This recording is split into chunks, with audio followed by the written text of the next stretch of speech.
बुनियल इस्लाम अला खमसति अरकानिन फिद्दीन सौमुन व सलातुन व ज़कातुन हज्जुन व शहादतैन। अस्सलामु अलैकुम व रहमतुल्लाहि व बरकातुहू।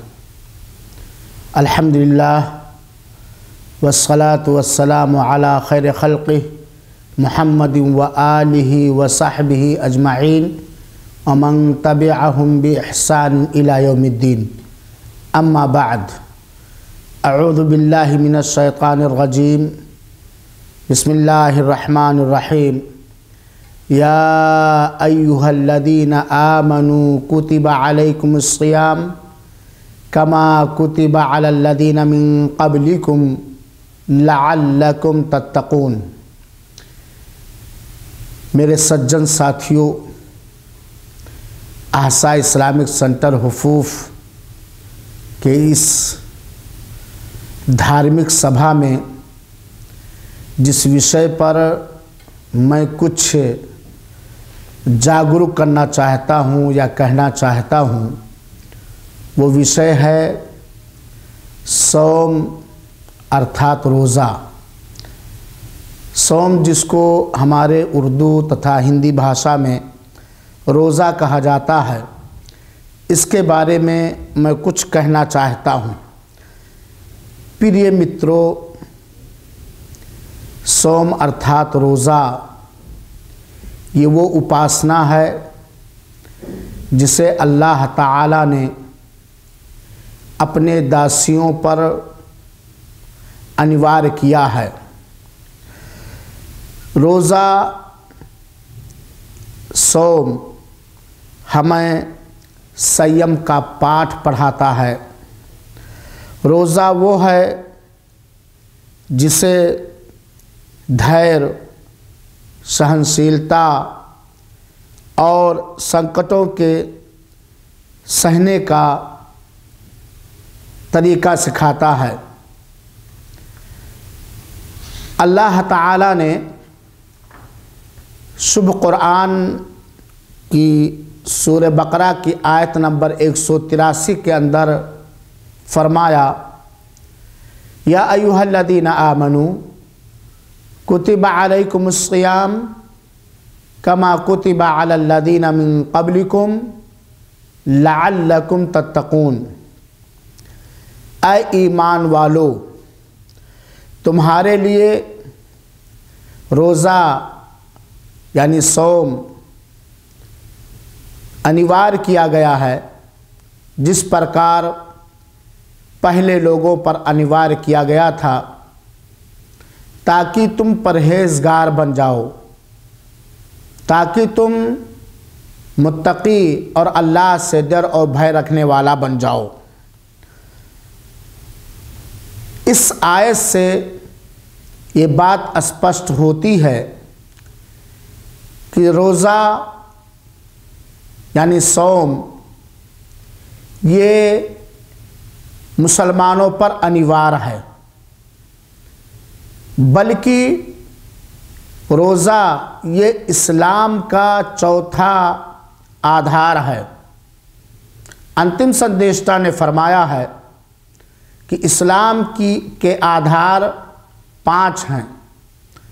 उनमें से चौथा आधार, चौथा स्तंभ या बुनियाद सौम अर्थात रोज़ा है। प्रिय मित्रों, रोज़ा कहते किसे हैं या रोज़े की परिभाषा क्या है? रोज़े की परिभाषा ये है कि मात्र अल्लाह की उपासना के लिए, अल्लाह की उपासना के इरादे से फजर के समय से लेकर के भोर से सूर्य डूब जाने तक खान पीन और पत्नी से संभोग करने तथा अन्य उन चीज़ों से रुके रहना जिनसे रोज़ा भंग हो जाता है, इसे सौम कहा जाता है अरबी भाषा में। और समझाने के लिए मैं रोज़ा कह रहा हूँ।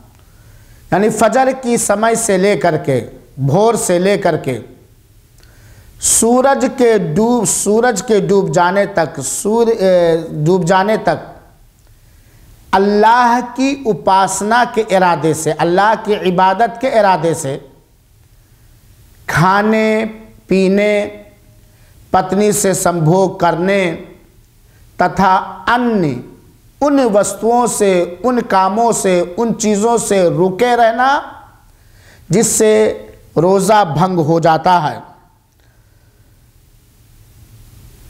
अल्लाह ताला ने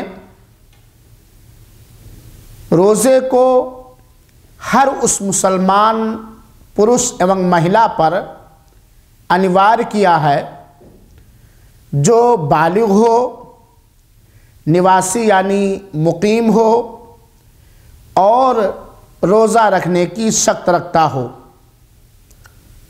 रोज़ा रखने की शक्त रखता हो। ऐसे मुसलमान महिला और पुरुष पर अल्लाह ताला ने रोज़े को अनिवार्य किया है और तथा इसे इस्लाम का एक आधार कहा है, इस्लाम का ये एक स्तंभ है।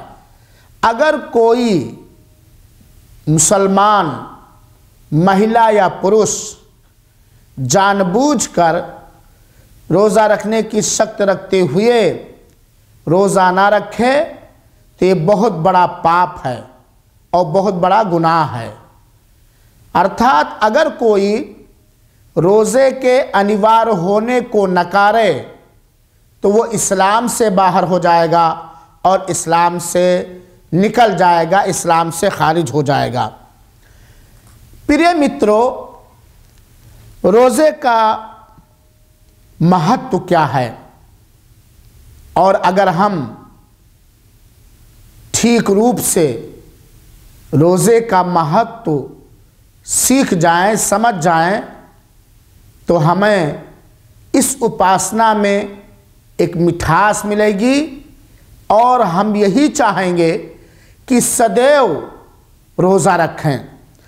अंतिम संदेशता मोहम्मद सल्लल्लाहु अलैहि वसल्लम ने फरमाया है, मन सामा रमदाना ईमाना व इहतिसाबा गुफ़िरा लहू मा तक़द्दमा मिन दम्बिह, कि जिसने भी रमदान के रोज़े रखे उसका फल और सवाब चाहने के लिए, ईमान के साथ उसका फल और सवाब चाहने के लिए, तो उसके पिछले समस्त पाप क्षमा कर दिए जाएंगे।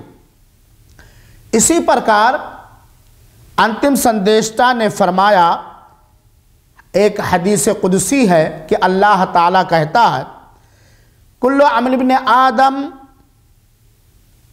लहू अलहसनतु बिअशरि अमथालिहा इला 700 ज़अफ़ इल्ला सियाम फ़इन्नहु ली व अना अज्ज़ी बिह तरका शहवतहु व तआमहु व शराबहु मिन अजली लिस्साइमि फ़रहतान फ़रहतुन इंदा फ़ित्रिह व फ़रहतुन इंदा लिक़ाए रब्बिह वला खलूफ़ फ़बिस्साइमि अत्यब इंदल्लाह मिन रिहिल मिस्क, रवाह मुस्लिम। इसका अनुवाद ये है कि आदम के संतान को उसकी नेकी के बदले में 10 गुना से लेकर के 700 गुना तक पुण्य दिया जाता है, सिवाय रोज़े के, क्योंकि ये मेरे लिए है और मैं ही इसका फल दूंगा।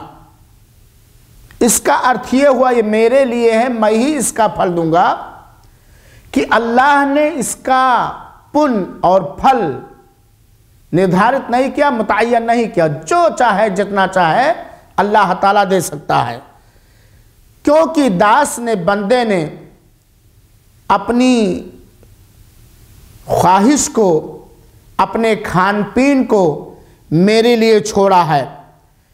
रोज़ा रखने वाले के लिए दो खुशी का समय होता है।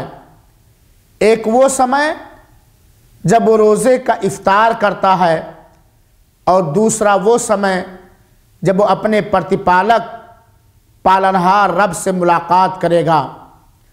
रोज़ेदार के मुंह से निकली हुई बदबू सुगंध से अधिक अल्लाह ताला के यहाँ प्रिय है। प्रिय मित्रों, एक तीसरी हदीस में अंतिम संदेशता जनाब मोहम्मद सल्लल्लाहु अलैहि वसल्लम ने फरमाया, फिल जन्नति थमानियतु अबवाब फीहा बाबुन युसम्मा अर्रय्यान ला यदखुलुहु इल्ला साइमून।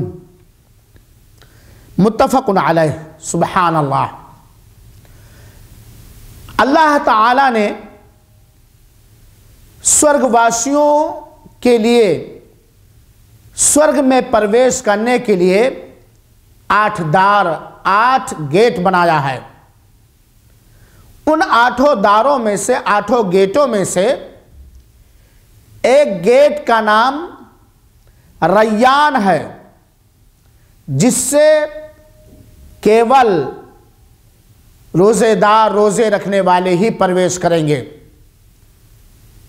ये महान, उच्चतम और ये प्रमुखता केवल संसार में रोज़े रखने वालों के लिए है मेरे मित्रों, कि रैयान नामी गेट से केवल वही लोग स्वर्ग में प्रवेश करेंगे जो संसार में अल्लाह की उपासना के इरादे से सौम के सारे शर्तों का ख्याल रखते हुए, ध्यान देते हुए रोज़ा रखा करते थे।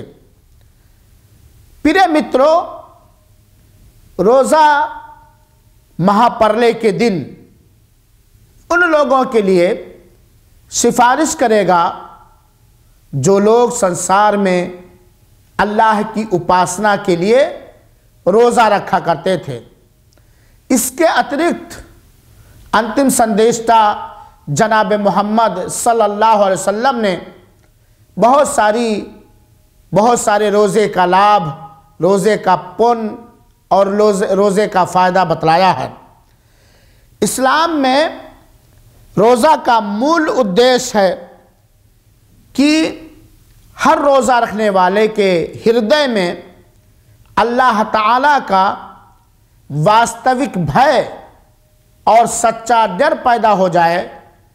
इस प्रकार कि जिस प्रकार एक मुसलमान महिला हो या पुरुष जब रोज़ा रखता है, वो अकेले रहता है, कोई उसे देखता नहीं और भूख उसे लगी रहती है, प्यास लगी रहती है, खान पीन घर में मौजूद है, परंतु वो खाता नहीं है, वो पीता नहीं है, वो ऐसे कार्य नहीं करता है जिससे उसका रोज़ा भंग हो जाए।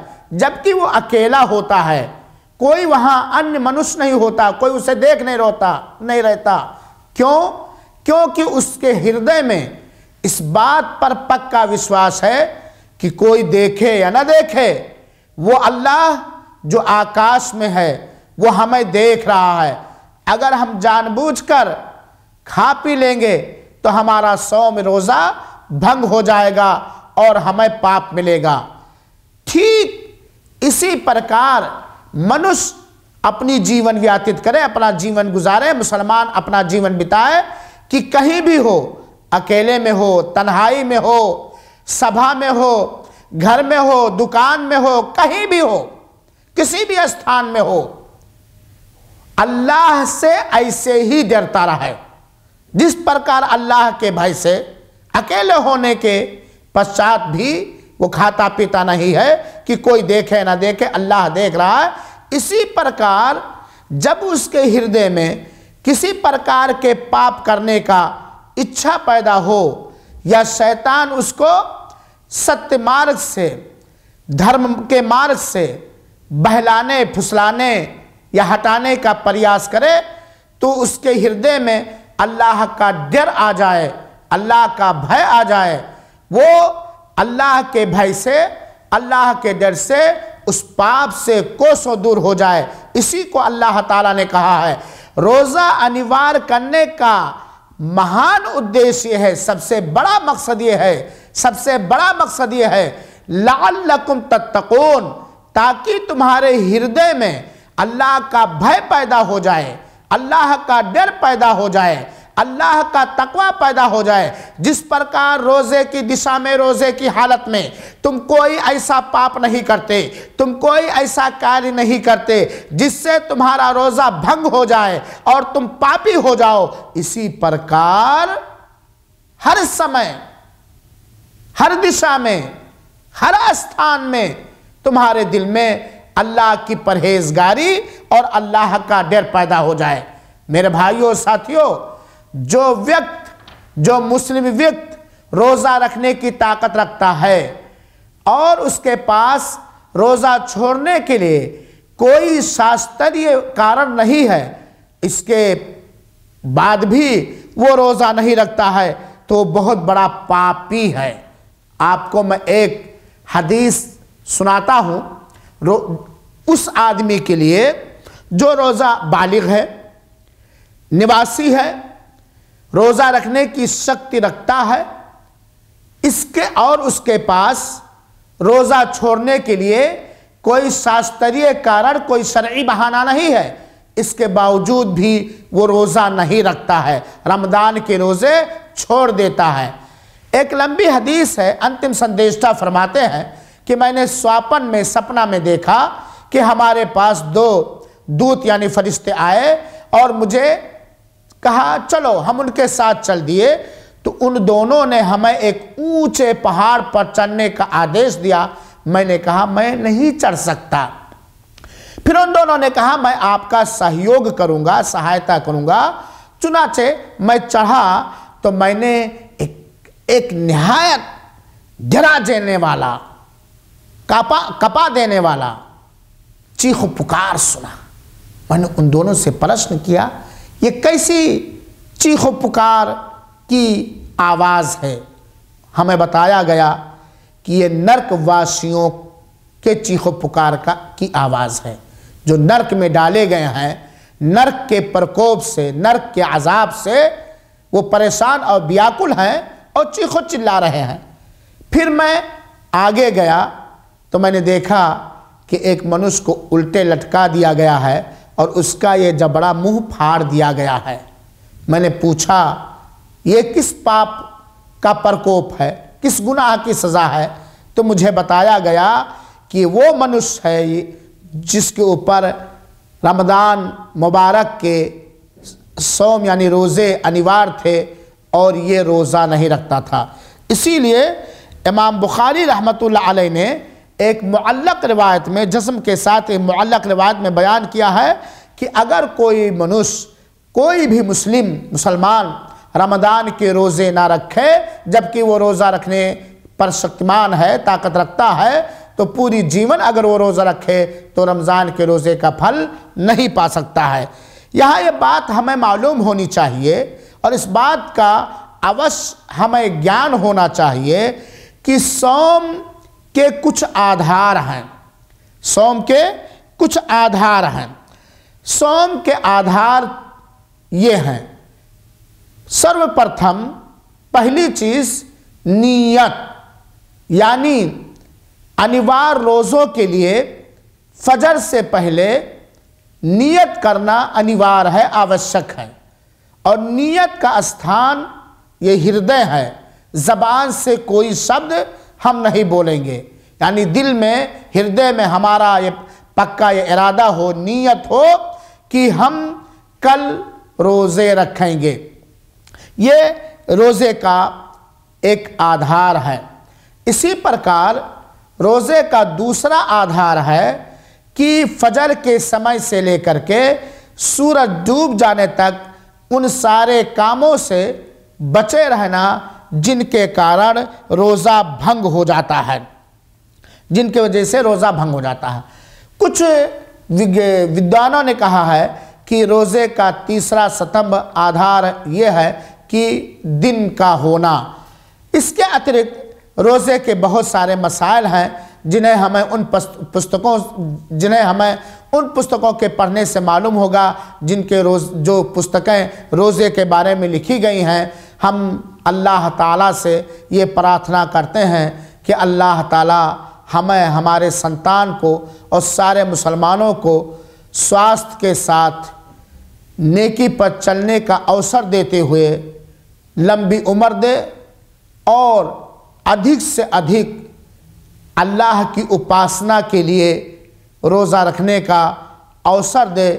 तू ही मार्गदर्शन करने वाला है और हर उस पाप से हमें, हमारी संतान को, हमारे सारे चाहने वालों को और सारे मुस्लिम पुरुष एवं महिला को तू अपने सही धर्म पर चलने का अवसर दे। आमीन व सल्लल्लाहु वसल्लम अला नबीना मुहम्मदिन सल्लल्लाहु अलैहि व आलिहि वसल्लम। वस्सलामु अलैकुम व रहमतुल्लाहि व बरकातुहू।